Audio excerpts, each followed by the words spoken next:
Hey guys and girls, it's Blackjack with 396 Guitars. We got a Fender Tele, a little bit different kind of Tele on the bench today. Owner bought it. It's kind of new to him, although it's not brand new. I'm going to evaluate it, measure it, and tell him what I think it needs. He's got a couple of concerns, and we're going to address those as we get into it. So let's get to work. So, beautiful little Telecaster. This is a MIM, and for those of you who don't know, MIM means made in Mexico. Do not be afraid of that. As I say over and over and over again, made in Mexico stuff is usually pretty good and stable, and this is a nice little guitar. Skunk stripe, one-piece neck. There is not a laminated board on top. And that is one of his concerns. He called me on the phone and said, as I'm playing it, all these little brown specks keep coming off, and he didn't know what they were. I don't know if the camera's going to pick up on that, but I figured it was a clear-coated neck, and they clear-coated the frets, and some of the clear coat's coming off of the frets, as will happen. The more you play it, it will dissipate. But not the case, because one-piece neck, as you can see, some people call that a skunk stripe. That's where the truss rod was cut and laminated or installed into the neck. There is not a fretboard laminated to this. It's a one-piece neck. It's all one piece of wood. I like that. Very cool, very stable usually. I did a little bit of off camera before I started this video. I started looking really close at it. What they did was they stained the neck. They stained the top portion of the neck, and guess what? They did it while the frets were on there, which really I can't knock them for that. They're probably saving a few steps. I mean, really the right way to do it would have been to stain the neck, let it cure, do whatever. It looks like roasted maple, but I'm not 100% sure of that. I think that it may be. It may be. I'm not going to go that far and research it and find out every little thing about this guitar. But they put the stain over the top of the frets, and of course as you play it, that's going to come off. So that was one of his concerns, to figure out what that is. I know that's what it is. I think I can get it off with something. We're going to do a restring. We're going to do a setup. So as always, we have to check where we're at first before we go any further. Pretty honking neck, by the way. I like that it's not a really super thin neck. Modern, you know, some of the older ones were a little bit thicker, but I kind of dig on this one. I'm not a guitar player, but I work on enough guitars that I know the difference between when I pick up a guitar and what it feels like. I like this one. I like the color. Beautiful. It's got a 3 pickup configuration. I'm sure some of you already picked up on that. They're all noiseless Fender pickups, which is really cool. That's a huge upgrade for a guitar of this nature. So let's see where our neck relief is. As always, capo at the first fret, and then hold at the body joint, and use a 12 thousandths feeler gauge at the 7th fret, 7th and 8th. It seems a little tight, but not enough to get in a twist over. I don't think I'm going to adjust that just yet. I'll wait until after we do all the work and string it up and get to where we're going. He's got 10s here, regular Ernie Ball 10s. That's what I put on almost every guitar, either 10s or 9s. What does it have on it? Survey says 46 to... All right, come on. Yep, there's 10s on it. And I can't wait for all the comments because, oh no, a Tele should have 9s. Well, every player's different. There's no rule. There's no law that you have to have 9s on this guitar. I usually put 10s on almost everything. That's a middle of the road to me. If you get into 9s, you're going a little softer, a little lighter. That's my opinion. We can argue that in the comments, and you guys can argue it all you want. Where is our string height? I don't know. I don't know. I can tell you I plugged this guitar in, and it is hot. It's a little low for where I would be. It's barely can read the 4. And they're not all the same. So I think they're probably a little low for where I would say. And again, just that's where I put them. I'm going to set this at just above 4, between 4 and 5/64ths, all the way across the radius of the board. If the player wants it lower or higher, yeah, no problem. That's what they make these adjustments for. We'll get after it. Don't get in a twist over it. You guys can argue that until the cows come home. It's got locking tuners on it. Somebody stepped up and put some extra gear into this guitar. I don't know if it was ordered this way or if it was shipped this way. Probably shipped this way, being that it's a Mexican guitar. Hey, by the way, you can, if you step up a little bit, instead of X number of dollars for a baseline Tele, you can spend a little bit more and get some extra goodies in it. And I like the noiseless pickups. I like the locking tuners. My biggest bitch. Strings are too short.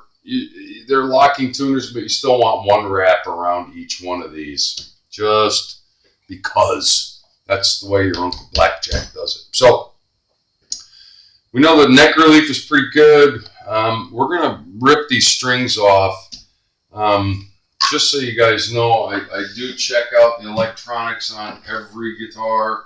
And the way I do that, and I check all the hardware. I checked the output jack to make sure it wasn't loose, being that it is a used guitar.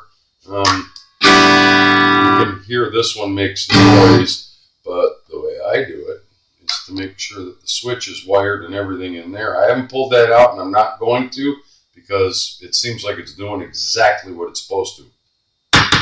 Neck, off, off. This should be the neck. It's a 5-way switch in there, by the way. Love that. Very much a Stratocaster setup with only a volume and a tone, but you have 3 pickups with a 5-way switch. So the second position should be the neck and the middle. Yep. And the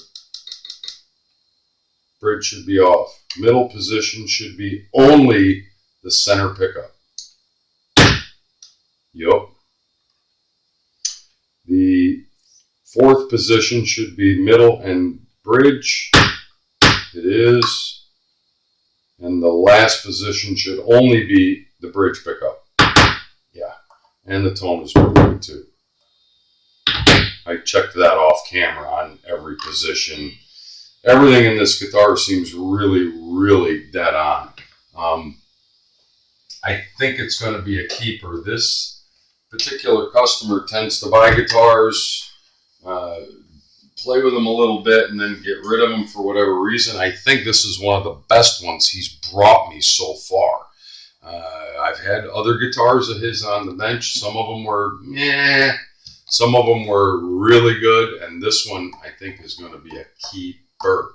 I love it, and it reminds me a lot of what, some very important and prominent people play, but a modern version of it.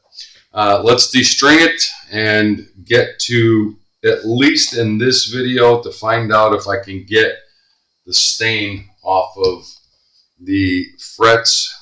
If it's a simple, easy fix and I don't have to tape everything off and get on it with a buffing pad to get all that crap off of there. I mean, I can, now that he mentioned it to me, I can see little dots of everything. The more I monkey around with it, there's little pieces of stain coming off of the frets everywhere, and they're sticking to the strings. So that's where we're going with that.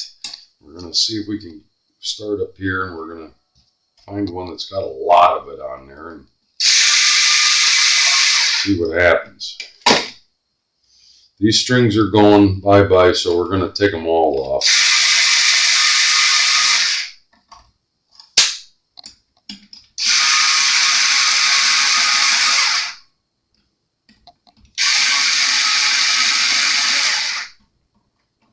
Same rule applies. Unstring it. Make sure all the peg holes are going this way, the machine. I did notice one thing when I was initially looking at this guitar. Really cool spaghetti Fender logo. The string tree is way farther that way than it normally would for the B and the high E.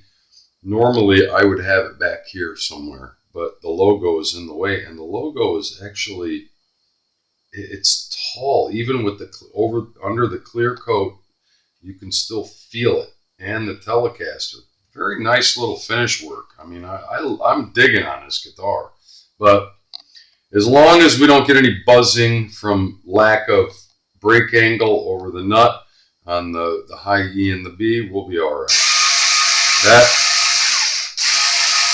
The string tree spacing is, it could have gone a little farther over, but they didn't want it in the way of the logo. I understand that.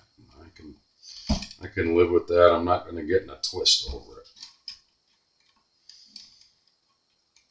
So many different configurations of guitars coming out now. All right, let's get them out of there. Yeah, there's like literally just a little tab of string sticking in there. I still like to have a wrapper on them, even though they're really good Fender locking tuners. You've heard my rant on that before. Some locking tuners I just do not like, but these I kind of dig.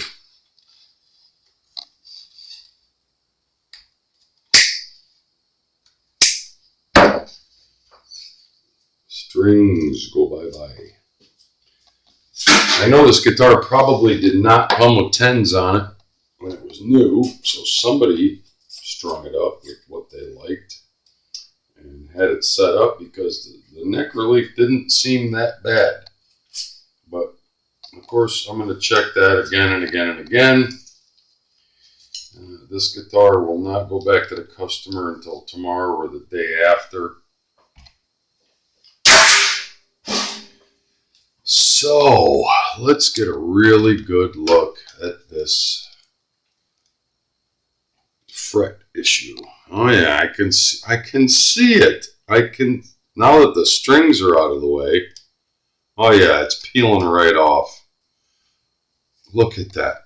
Where I just took my fingernail, there's brown goop. It's the stain. It's stain that they use to stain the neck. And they put it right over the frets. So yeah, I don't think I'm gonna have to. I'm hoping I don't have to sit here and pick it all off with my fingernail, because I won't have a fingernail left there. That should be a really good shot of that. You can see the little specks of it right there on the fretboard, and it's on every fret. And yeah, he noticed it, and not cool, not cool. So what I'm going to try first, other than getting after it with that, I'm pretty certain a fret eraser is not going to make it. But I'm going to try. I don't think this will get it. These are jumbos, as always. So I can see some right there. I'm going to hit it with the fret eraser. See the pieces that are coming off on my finger? It's going to be all over my bench. don't think that's going to take it off. Because I have to kind of angle down over the neck protector and try to grind it off.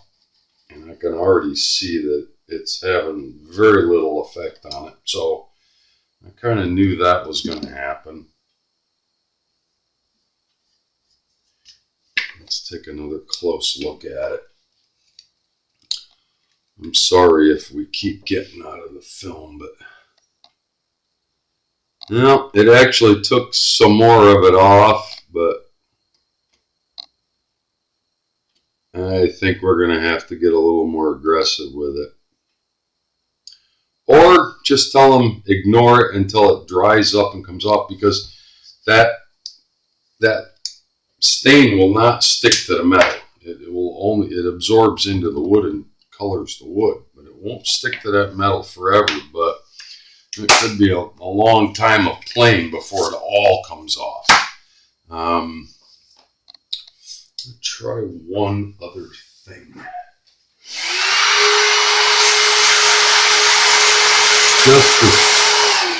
Just to see if it loosens it up. You know, my favorite little thing is Napa, which in this shop is Ronson. You can get Goof Off, you can get whatever product you like, whatever name brand you dig on.